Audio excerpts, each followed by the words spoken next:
ഋഷികേശിൽ നിന്ന് രാവിലെ 5 മണിയോടുകൂടി മുറിയിൽ നിന്നിറങ്ങി.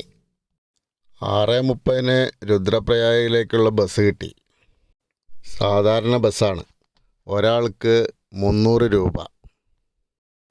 ശരിക്കും ഞങ്ങൾക്ക് യാത്ര ചെയ്യേണ്ടത് ഉക്കിമഠിലേക്കാണ്. ഉക്കിമഠിലേക്കെന്ന് പറഞ്ഞ് ബസ്സിൽ കയറ്റി ഇറക്കിയത് രുദ്രപ്രയാഗിലാണ്. കേദാർനാഥ്, ബദരീനാഥ്, ചോപ്ത, ഗുപ്തകാശി തുടങ്ങിയ സ്ഥലങ്ങളിലേക്ക് പോകാൻ രുദ്രപ്രയാഗാണ് ഇടത്താവളം. ഇത്തരം സ്ഥലങ്ങളിലേക്ക് രുദ്രപ്രയാഗിൽ നിന്ന് നമ്മൾക്ക് വാഹനങ്ങൾ ലഭിക്കും. ശിവപുരി, ദേവപ്രയാഗ്, ശ്രീനഗർ എന്നീ പട്ടണങ്ങൾ പിന്നിട്ടാണ് രുദ്രപ്രയാഗിലെത്തുക. ഋഷികേശിൽ നിന്ന് രുദ്രപ്രയാഗിലേക്ക് ഏകദേശം 140 കിലോമീറ്ററാണ് ദൂരം. നല്ല റോഡാണ്. ഈ ബസ്സിൽ ഏകദേശം 5 മണിക്കൂർ യാത്രയുണ്ട്. വഴിനീളെ മനോഹരമായ കാഴ്ചകളാണ്. ഗംഗാനദിയുടെ ഓരം ചേർന്നുള്ള റോഡാണ്. അളകനന്ദയും ഭാഗീരഥിയും സംഗമിക്കുന്ന സ്ഥലമാണ് ദേവപ്രയാഗ്. കേരളത്തിൻ്റെ ഭൂപ്രകൃതിയോട് ഒട്ടും സാമ്യമില്ലാത്ത സ്ഥലമാണ് ഇവിടമെല്ലാം. എങ്ങും കുത്തനെയുള്ള മലകൾ. ഏതൊരു സഞ്ചാരിക്കും വളരെയധികം ഇഷ്ടപ്പെടുന്ന ഭൂപ്രകൃതിയാണ് ഇവിടമെല്ലാം. അതുകൊണ്ട് തന്നെ യാത്രാക്ലേശം നമ്മളെ അനുഭവപ്പെടുത്തുന്നില്ല. കുറേ ദൂരം സഞ്ചരിച്ച് ബസ് ഒരു ഭക്ഷണശാലയുടെ മുന്നിലെത്തി. ഇനി എവിടെയും നിർത്തുന്നില്ല എന്നാണ് ഡ്രൈവർ പറഞ്ഞത്. അതുകൊണ്ട് തന്നെ ഇവിടെ നിന്ന് ഭക്ഷണം കഴിക്കാമെന്ന് കരുതി ഭക്ഷണം ഓർഡർ ചെയ്തു. ആലു പൊറോട്ട. നല്ല രുചികരമായ ഭക്ഷണമായിരുന്നു. ഭക്ഷണം കഴിഞ്ഞ് അവിടെ നിന്നിറങ്ങി.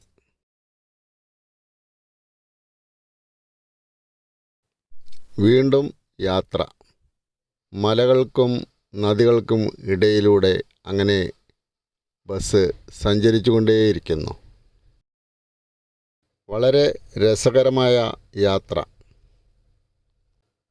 എങ്ങും പ്രകൃതി ദൃശ്യങ്ങൾ. വളവും തിരിവും ഉണ്ടെങ്കിലും നല്ല റോഡാണ്. Highway road.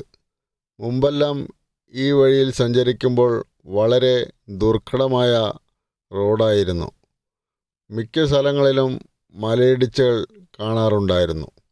എപ്പോഴാണ് വാഹനം നമ്മൾക്ക് അവിടെ എത്തുക എന്നതിന് അന്ന് ഒരു ഉറപ്പും ഉണ്ടായിരുന്നില്ല.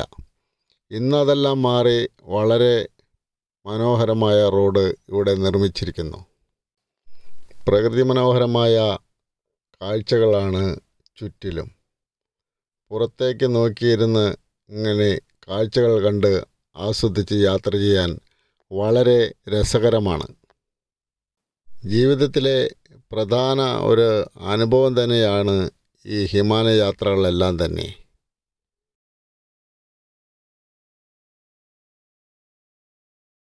മാർച്ച് മാസമാണ്. നല്ല തണുത്ത കാലാവസ്ഥ. റോഡുകളിൽ അധികം തിരക്ക് കാണുന്നില്ല. കേദാർനാഥ്, ബദരീനാഥ് മുതലായ പുണ്യസ്ഥലങ്ങളിലേക്ക് പോകുവാനുള്ള യാത്രക്കാരൊന്നും ഇപ്പോൾ ഇല്ല. കാരണം അവിടേക്കുള്ള യാത്ര ഏപ്രിൽ അവസാനത്തിലേ ഉണ്ടാകൂ. ഇപ്പോൾ അവിടമെല്ലാം മഞ്ഞ് മൂടിക്കിടക്കുകയാകും. ദേവപ്രയാഗ് പട്ടണത്തിൻ്റെ പരിസരത്തു കൂടിയാണ് ഇപ്പോൾ ബസ് പോകുന്നത്. ഉത്തരാഖണ്ഡ് സംസ്ഥാനത്തിലെ തെഹ്രി ഗർവാൾ ജില്ലയിലെ ഒരു പട്ടണമാണ് ദേവപ്രയാഗ്. കഠിനമായ തപസ്സുകൾ അനുഷ്ഠിച്ച ദേവശർമ്മ എന്ന ബ്രാഹ്മണനിൽ നിന്നാണ് ദേവപ്രയാഗ് എന്ന പേരുണ്ടാകുന്നത്. അളകനന്ദ നദിയിലെ 5 സംഗമങ്ങളിലെ അവസാനത്തേതാണ് ദേവപ്രയാഗ്. അളകനന്ദയിൽ ഇവിടെ ഭാഗീരഥി സംഗമിക്കുന്നു. ഇവിടെ നിന്നാണ് ഗംഗാ നദിയായി മാറുന്നത്. വിഷ്ണുപ്രയാഗ്, നന്ദപ്രയാഗ്, കർണപ്രയാഗ്, രുദ്രപ്രയാഗ്, ദേവപ്രയാഗ് ഇവയാണ് പഞ്ചപ്രയാഗ്. ഈ സ്ഥലങ്ങളെല്ലാം തന്നെ ഹിന്ദുക്കളുടെ പുണ്യസ്ഥലങ്ങളായി കണക്കാക്കപ്പെടുന്നു. ഇവിടമെല്ലാം ധാരാളം തീർത്ഥാടകർ വന്നു പോകുന്നുണ്ട്. ബദരീനാഥിലെ പൂജാരികളായ പാണ്ഡകൾ താമസിക്കുന്നത് ദേവപ്രയാഗിലാണ്. ഋഷികേശിൽ നിന്ന് ബദരീനാഥിലേക്കുള്ള ഹൈവേ ആണ്. ഇടയ്ക്കെല്ലാം ചെറുപട്ടണങ്ങൾ കാണാം. റോഡിനോട് ചേർന്ന് തന്നെ അളകാനന്ദ നദി ഒഴുകുന്നുണ്ട്. ചില ഭാഗങ്ങളിൽ താഴ്ന്നും പരന്നും ഒഴുകുന്ന അളകാ നദിയെ നമ്മൾക്ക് കാണാം. വളരെ മനോഹരമായ കാഴ്ചയാണ് അത്. മാർച്ച് മാസമാണ്. നല്ല തണുപ്പുള്ള കാലാവസ്ഥ. ഹിമാലയ യാത്രയിൽ പ്രധാനമായും നമ്മൾ തണുപ്പ് എന്നുള്ള വസ്തുത മറക്കരുത്. തണുപ്പിനെ പ്രതിരോധിക്കാൻ വേണ്ടുന്ന വസ്ത്രങ്ങൾ നമ്മൾ കരുതിയിരിക്കണം. ഇവിടങ്ങളിലെ മാർക്കറ്റുകളിലും നമ്മൾക്ക് വസ്ത്രങ്ങൾ വാങ്ങാം. ചുരുങ്ങിയ വിലയെ വസ്ത്രങ്ങൾക്കുണ്ടാവുകയുള്ളൂ. ഇവിടെ നിന്ന് വാങ്ങുന്നതാണ് കൂടുതൽ ഉത്തമം. ബസ് ഇപ്പോൾ ശ്രീനഗർ എന്ന പട്ടണത്തോട് അടുത്തിരിക്കുകയാണ്. ഒരുവിധം വലിയ പട്ടണം തന്നെയാണ് ശ്രീനഗർ.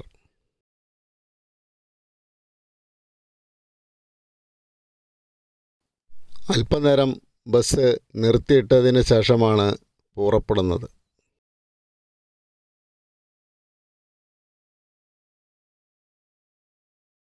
വീണ്ടും അളകാനന്ദ നദിയുടെ മനോഹരമായ കാഴ്ചയിൽ കൂടിയാണ് പോകുന്നത്.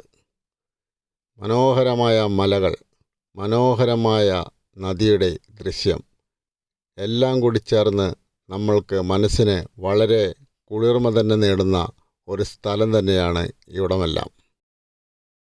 ചില സ്ഥലങ്ങളിൽ നദിയെ ചെറിയ അണകെട്ടി നിർത്തിയിരിക്കുകയാണ്.